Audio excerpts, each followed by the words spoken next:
Welcome to a new project on my channel. Classy and never out of style, today's video is all about the tailored shirt. For this project you will need a sewing machine with a straight and a zigzag stitch. An automatic buttonhole function would be helpful. Light machine needles, paper and fabric scissors, a steam iron, pins and clips, pen and chalk, scotch tape, tweezers, 15 shirt buttons, fusible interfacing band, measuring tape, collar matching thread, strong buttonhole thread, a seam ripper, a point turner, fusible interfacing, a long ruler, and light to medium weight non-stretchable fabric. Pre-wash your fabric to let it shrink and to wash out the chemicals. Then let it dry and flat iron your fabric. Apply fusing to collar stand and plackets. A short introduction to fabrics. Plain weaves are easy to handle. They are equal on both sides. The grain line can be used in both directions, always cut in warp direction. Vichy square fabric can be handled like plain weaves because the repeat is so small. Bigger repeats should be matched up. Asymmetrical checks are tricky. Good quality will pay off.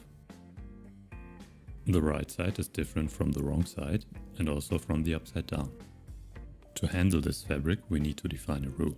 In this case, for the fabric right side and direction, the beige lines always lay left and underneath the blue lines. Cut each pattern piece separately and remember to apply this rule for each piece. All pattern pieces have notches and match-up lines. Snip all notches by a maximum of 5 mm. To get a right and a left piece, the easiest way is to cut one side, then turn the fabric to the wrong side and cut the other side. When laying all fabric pieces right side next to each other, our defined rule should be fulfilled for each piece. All information is available in the instruction manual of the pattern. Sometimes it's not easy to find the right thread color. Computer, calculate the average color of this fabric. The average color is liver sausage 52. Fascinating. Simulate buttonholes. Erase saturation and simulate again. I think gray is better for this fabric. Replicate that on a standard polyester cone.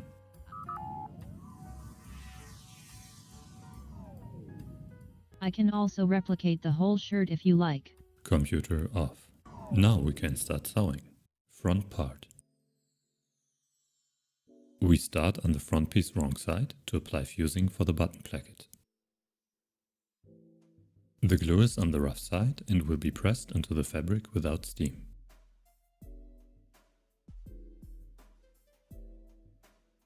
Fold twice according to the notches.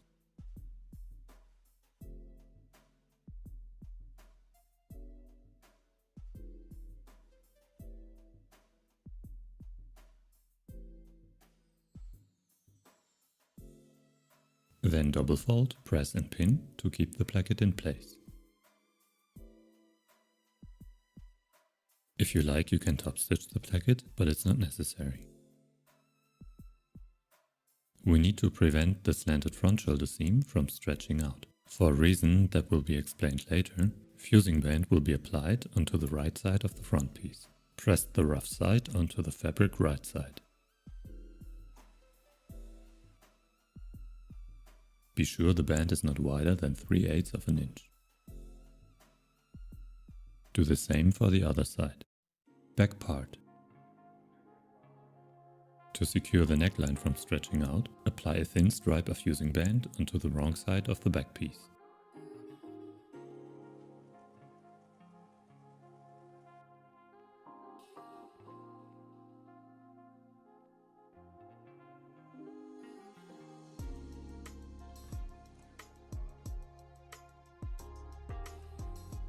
We will focus on the dart version for now. Place the paper pattern onto the fabric back piece and pin needles at the end of the darts.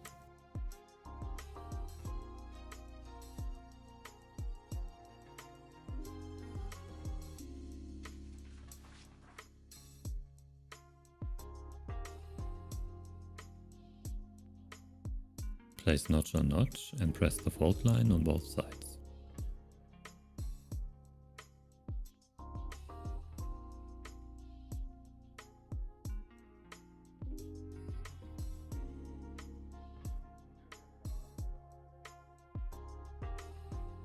Draw stitching lines on plain fabric from the needles to the notches. On checkered fabric we can use the horizontal lines as a guidance. To avoid baggy dart ends, do not backstitch at the end.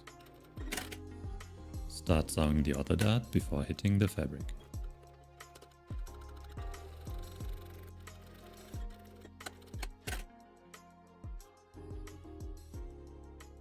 The darts will be pressed upwards to the shoulder.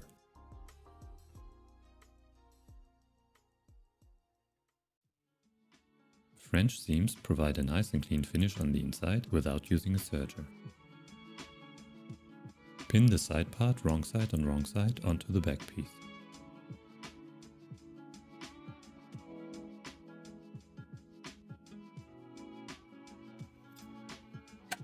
Sew with a distance of 1/4 inch or 6 mm.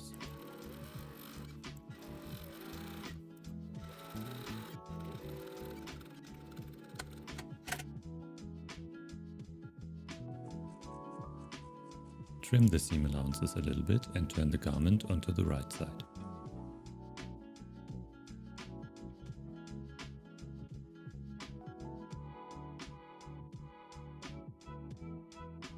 Press the seam allowances apart.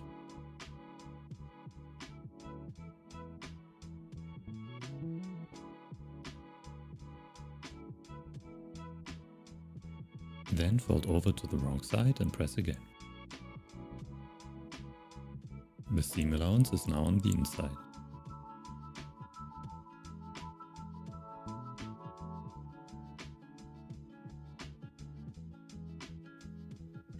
Sew again with 1/4 inch or 6 mm.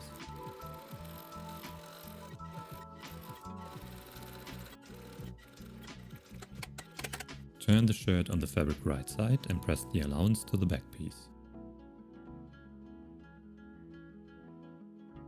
Do the same for the other side. The front part will be attached in the same way. Wrong side on wrong side.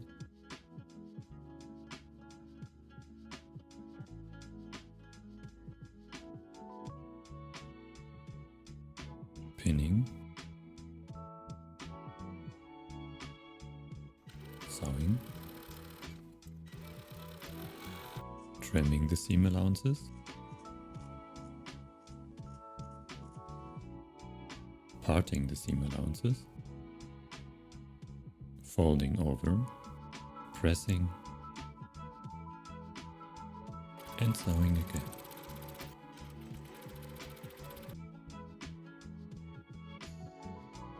The seam allowance will be pressed to the front piece. For closing the shoulders, we will use the same method.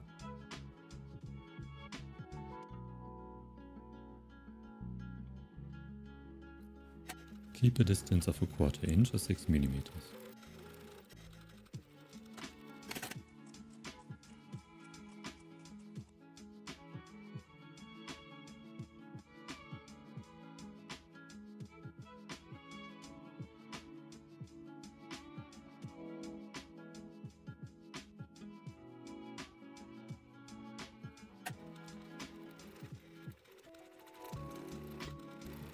Do the same for the other side. Press the seam allowances to the back part.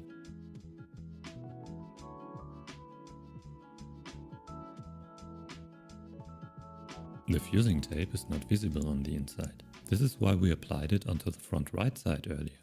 I like to use the yoke for plain fabric and darts for checkered or striped fabric. For plain fabric I will shortly illustrate the workmanship using a yoke. Cut the yoke twice and place one of them right side up. Pin the front parts right side on right side at the shoulders. Roll the front parts in. Pin the back part right side on right side onto the lower yoke line and roll the back part in. Now place the second yoke piece right side on wrong sides on top of it.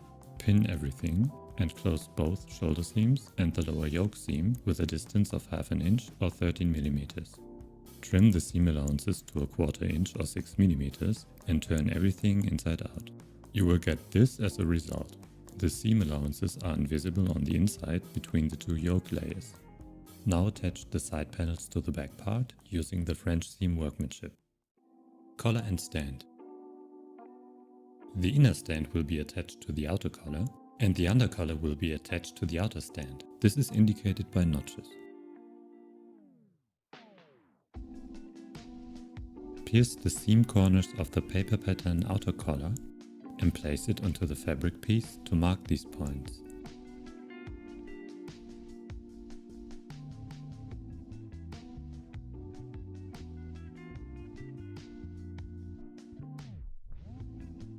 Pin the outer collar onto the under collar. First the outer edge, then the sides.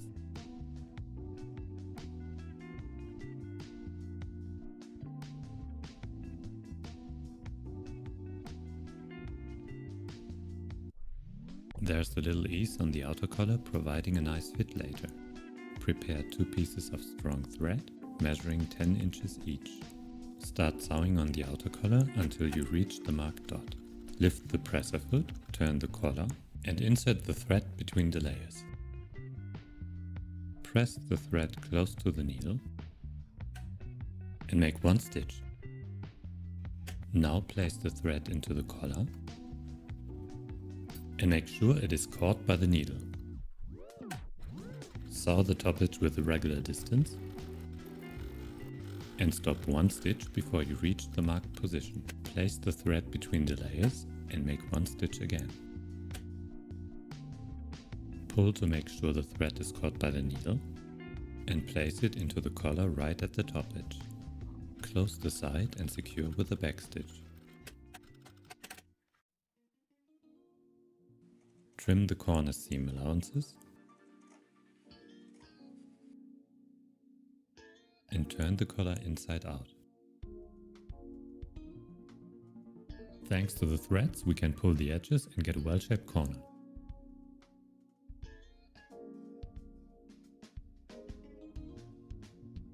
Now remove the threads and shape the edges.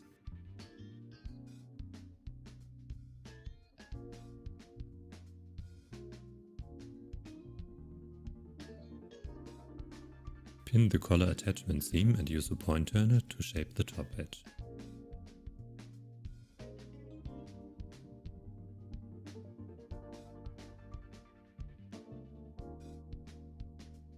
Press on the undercollar and make sure to get a visible edge there.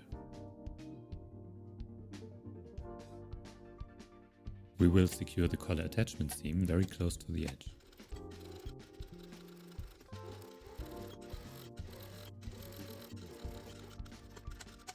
If you like, you can top stitch the collar, but I prefer to keep the fabric pure. The inner stand is a little shorter than the outer stand.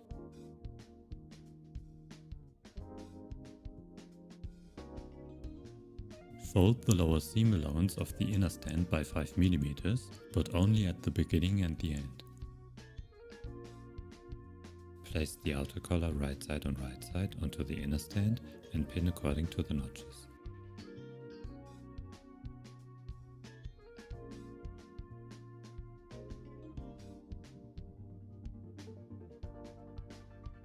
Another safety stitch close to the edge is helpful for checkered fabric.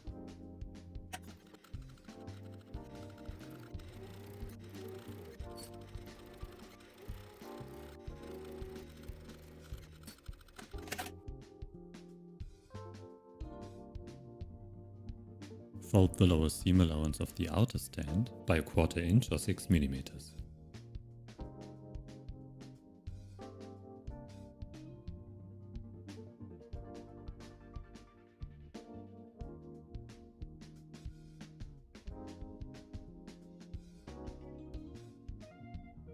Pin the outer stand right side on right side onto the undercollar.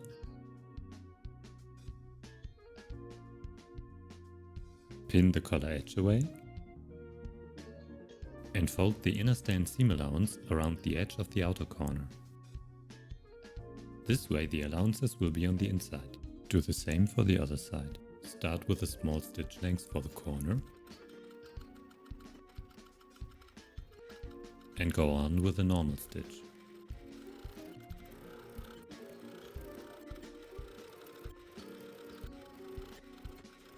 Use a small stitch length again for the other edge at the end.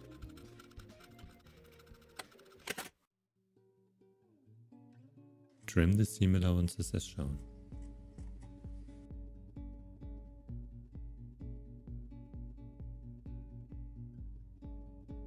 Turn over and finish the edges using a point turner.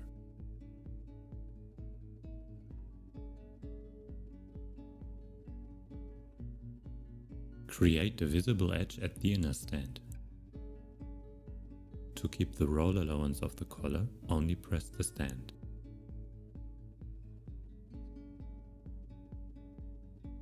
Fold the stand to the undercollar with an edge of 1/4 inch or 6 mm.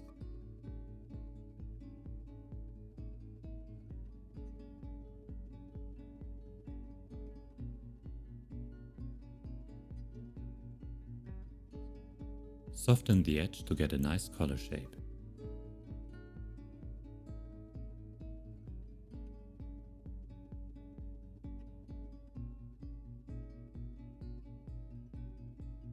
Place the right side of the body and the inner stand as shown.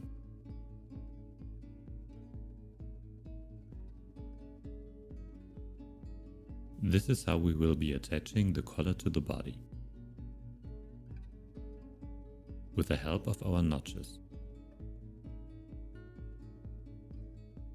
Place the center back wrong side onto the inner stand edge right side. And match up the pattern at the center back.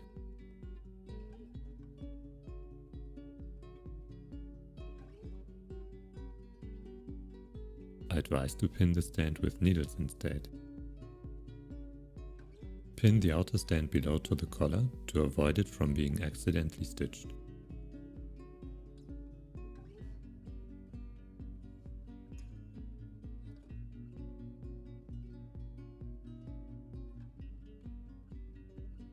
Start 4 cm away from the front edge. You can already see that needles would have been a better choice here.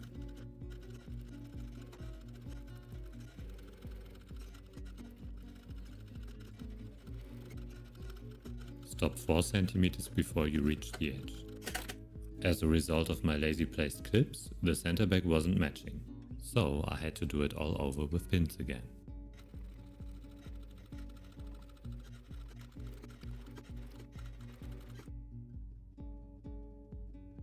Remove the pins from the outer stand and let's have a look at the center back. Finally matching. Cover the seam and pin the outer stand to the body.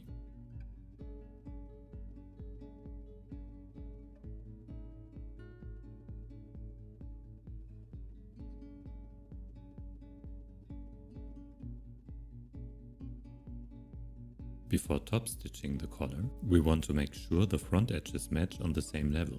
Thanks to the space we left, we can adjust that.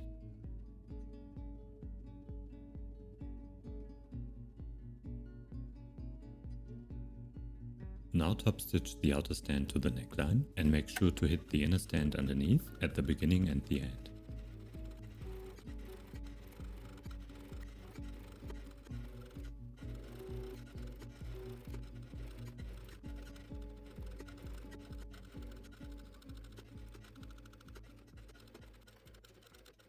Sewing the sleeves. Sleeve vents should be long enough to be able to easily flat iron the cuffs. The sleeve fabric right side is visible. The vent is at the back part and already cut. Cuff, upper and under placket are fused. We start with the under placket and fold the top edge at the notches.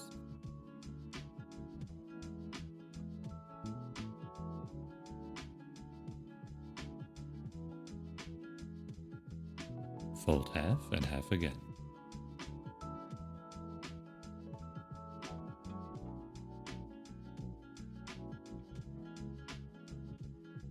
It might be necessary to cut the corners. Now fold the placket one more time.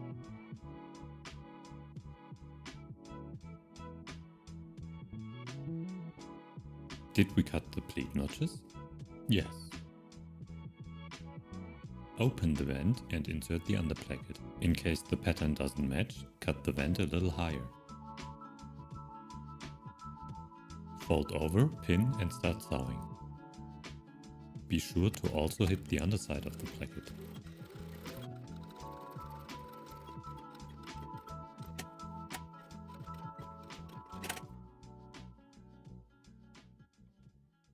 Place the upper placket right side on right side onto the other side of the vent. Open the vent, pin, and mark the end of the vent.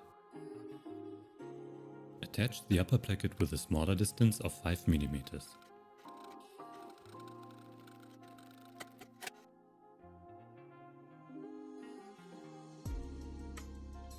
Cut at the marked position to the end of the seam and fold over.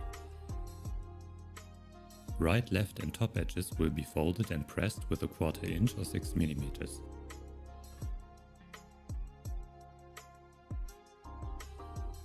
Fold half of the placket top edge opposing to the vent a little lower.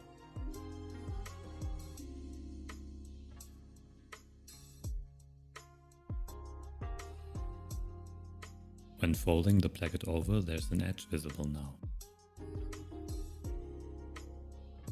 This will hide the underpart when we fold over again. Press and fold to the wrong side. We need to hit the underside when sewing later. The placket pattern should exactly match with the sleeve now. Secure the placket hem and pin needles slightly under the placket opening.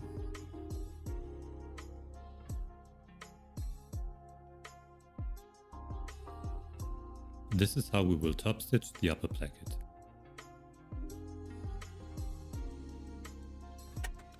Top stitch close to the edge, but be sure to also hit the underside of the placket. Lift the presser foot, turn the sleeve and go on.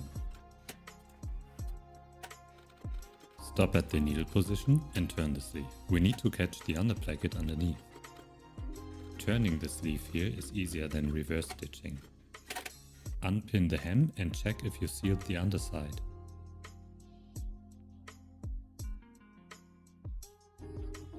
Turn over to the wrong side and have a look at the horizontal line. The underplacket should be sealed.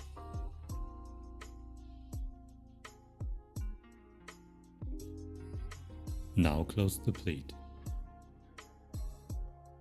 Fold over vertically, place notch on notch and press.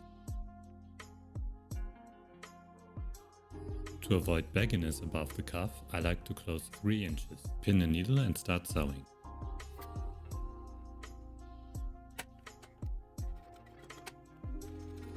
Stop at the needle position and secure with a backstitch. Fold over and press the pleat to the inseam.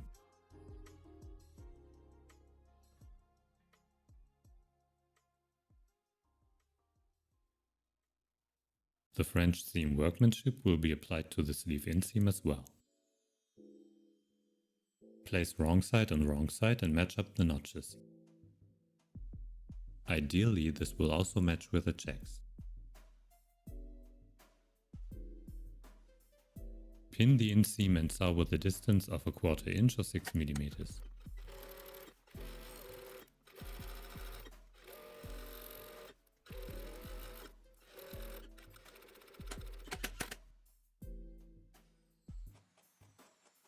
Trim the seam allowances, fold over and press them apart.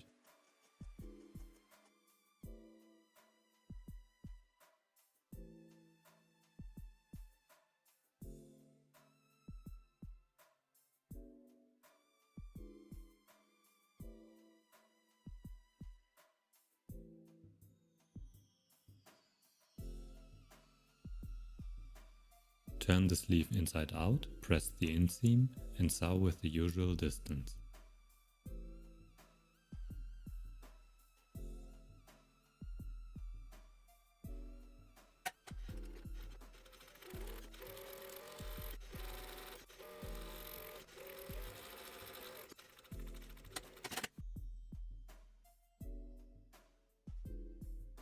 Turn the sleeve to the right side again and press the seam allowance away from the sleeve end.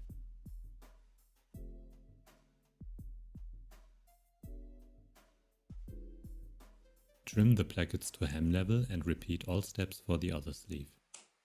Just to avoid confusion, the cuff attachment is shown for the right sleeve now. The procedure is the same. Pin the sleeve wrong side on right side onto the cuff and match up the pattern. Start sewing 1.5 inches away from the edge. Stop sewing with the same distance before you reach the end.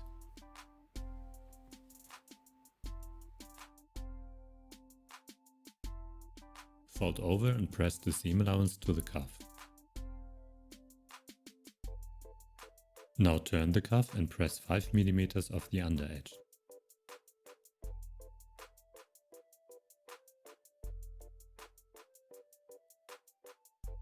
Fold and make sure to cover the seam and press the cuff hem. Then turn over inside out. Shift the outer cuff a tiny bit to the inside on both sides and pin. Mark the cuff edges using a ruler.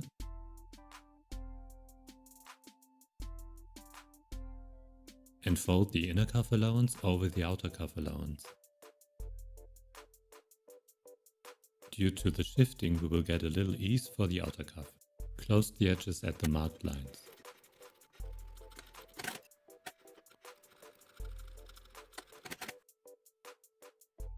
Trim the seam allowances and corners and turn the cuff inside out.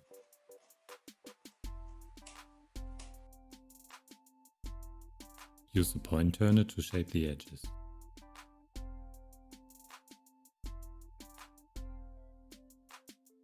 Pin the outer cuff to the sleeve, matching with the pattern.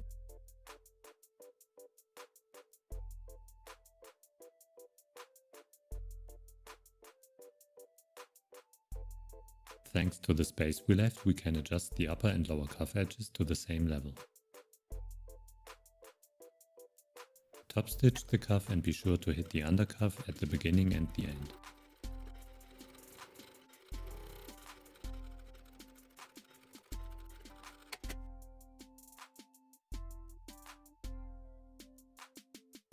Press and check if the cuff is sealed at the edges. The overlapping is 3/4 inch or 19 mm.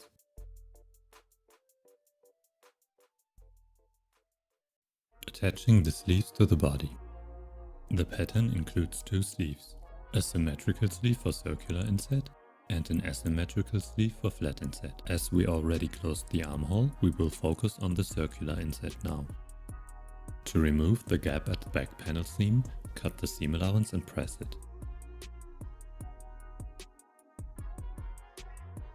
Place body and sleeve next to each other on the fabric right side. The sleeve vent is on the back side. To differentiate between front and back, we have double notches at the front pieces and also on the front sleeves. Turn the sleeve inside out to the fabric wrong side.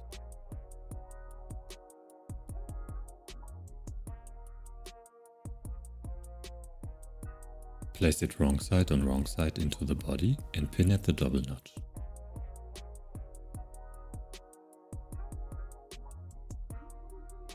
Then walk your way through the armhole, matching up all notches. Use many needles, pinning edge on edge.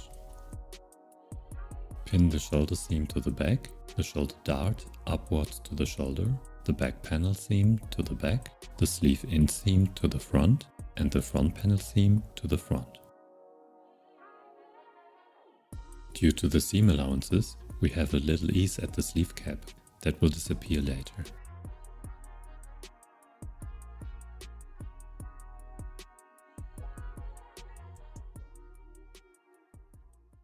Close the armhole with a distance of 1/4 inch or 6 mm.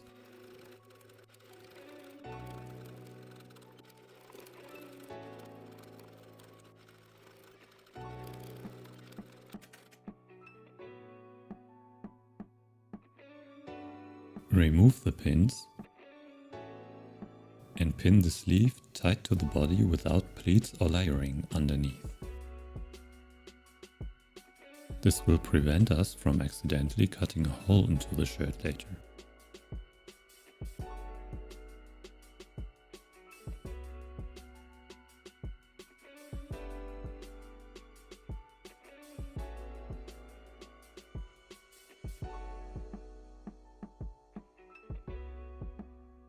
Now carefully trim the seam allowances.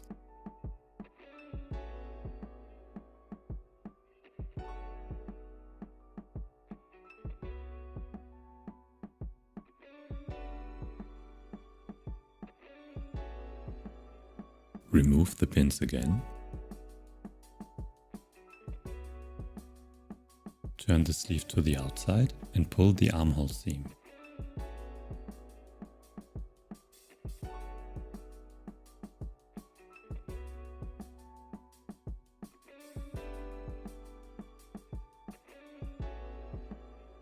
Place the sleeve back into the armhole to the other side and shape the seam edge.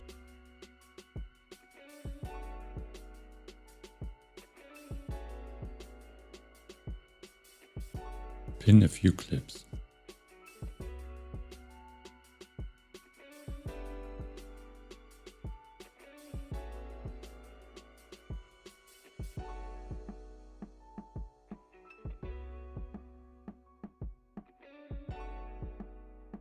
Sew the armhole once again. Occasionally there might be a little gathering occurring on the first seam, but that will be invisible on the outside. Do the same for the other sleeve. Here's a short illustration for the flat inset method. The sleeves will be set in flat with the French seam method. Fold the shirt and close the side seams and the sleeve inseam in one step, also with French seams. I like to use this method for plain fabric. Hem. Place your shirt onto the wrong side so the inside is visible. Fold and press the hem by 3/4 of an inch or 19 millimeters. Fold a little bit more on the left side to make sure the overlap hides the underlap. Check that by placing the front pieces on top of each other at the center front, matching with the pattern. Open the hem again and press half of the width.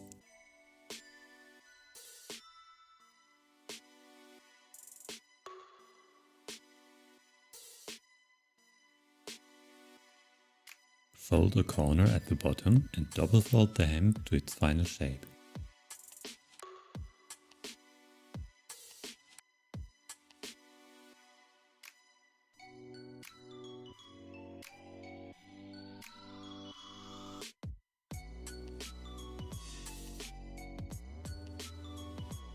Press the double folded hem last time and secure with clips.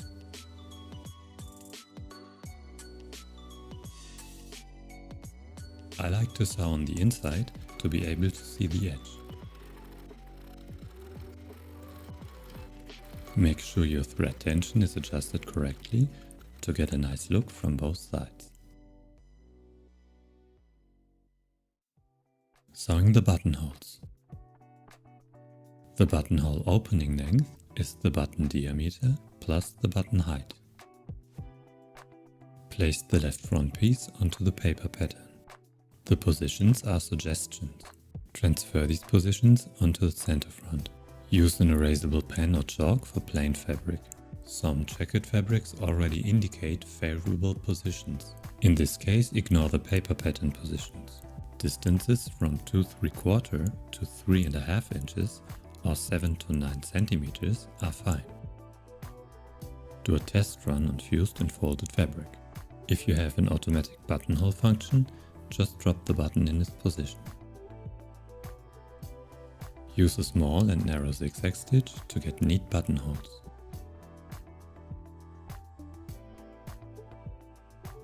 Measure the test buttonhole and compare the desired position with the outcome. Open it with a sharp seam ripper and test if you can push the button through. On this shirt, the blue line is the center front, both on the right and on the left front piece. The buttons will be set onto the center front. The placket buttonholes are vertical and centered. The collar stand buttonhole is parallel to the top edge and starts 2 mm from the button position. It's the same principle for the sleeve vents and cuffs. The sleeve vent button is placed in the middle between the cuff button and the end of the vent. I use pins to mark the buttonholes.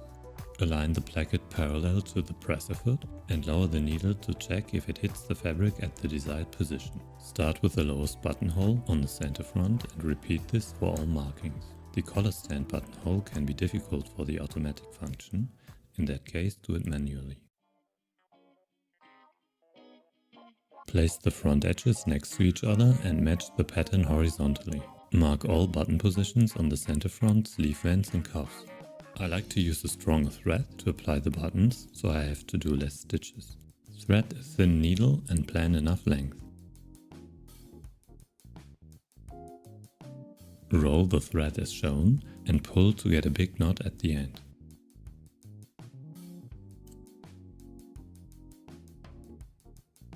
Push the needle through the marked position from the front to the back side and back to the front again.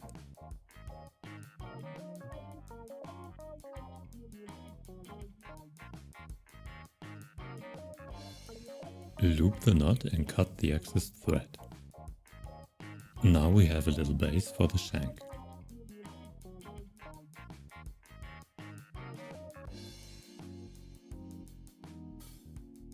Use an awl or a pen in case the thread gets tangled up.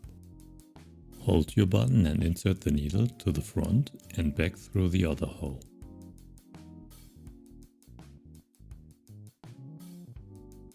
Push the needle through the fabric and pull the button in place. Insert the needle and repeat the shown steps a couple of times without pulling the thread too tight.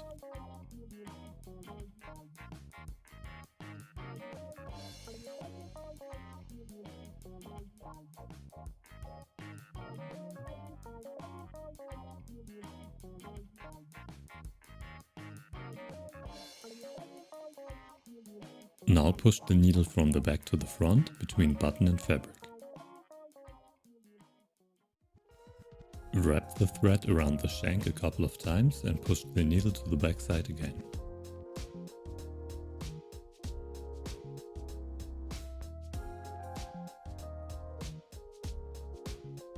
Do a few safety stitches.